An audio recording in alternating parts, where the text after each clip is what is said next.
Hi, my name is Mason Tsai, and I'll be talking about the opioid epidemic and Big Pharma. A 2019 study found that 63% of Americans blame pharmaceutical companies for the opioid epidemic. It's not hard to see why. There's overwhelming evidence that drug companies repeatedly and knowingly lied to doctors, patients, and the public about the dangers of opioids to boost sales, even as it became clear that a deadly epidemic was underway.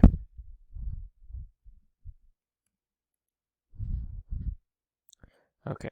The opioid epidemic can be outlined in three waves. The first wave began with increased prescribing of natural and semi-synthetic opioids and methadone.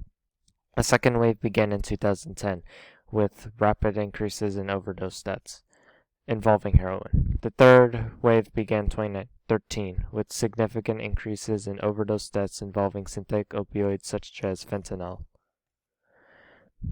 It is hard not to conclude that these pharmaceutical companies are perhaps more to blame than anyone for today's deadly opioid epidemic. It is estimated that hundreds of thousands of Americans have died in the past 2 decades of overdoses related to prescription opioids. Drug companies such as Johnson & Johnson, Purdue Pharma, and Insys Therapeutics, just to name a few, have all paid out hundreds of millions for fines related to lying and misleading the public, patients, and doctors about their drug. Much attention was brought to the opioid epidemic in Big Pharma with the emergence of OxyContin produced by Purdue Pharma. OxyContin carried a high potential for addiction, but this was downplayed by Purdue Pharma and became a go-to for pain management. At the start of 2000, widespread reports of OxyContin abuse surfaced in 2012. New England Journal of Medicine published a study that found 76% of those seeking help for heroin addiction began by abusing pharmaceutical narcotics, primarily OxyContin.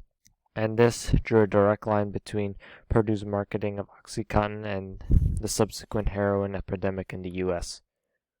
In 2018, Johnson & Johnson, a well-known and highly regarded company, also became embroiled in the opioid epidemic in the United States.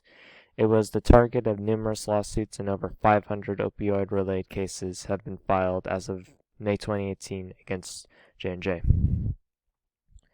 The first major trial began in Oklahoma 2019.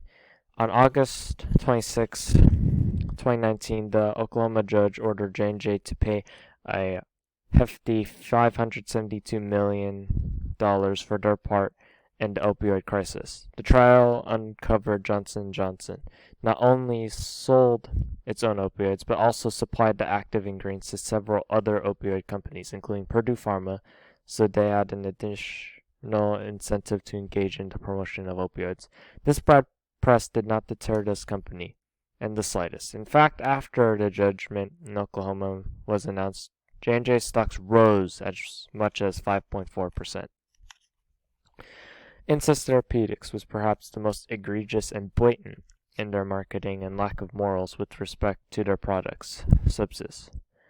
They not only misled patients and doctors about the dangers of the drug, but deceived insurers into paying for the drug by misleading them to believe that payment request was coming from a doctor's office when in fact it was coming from Insys.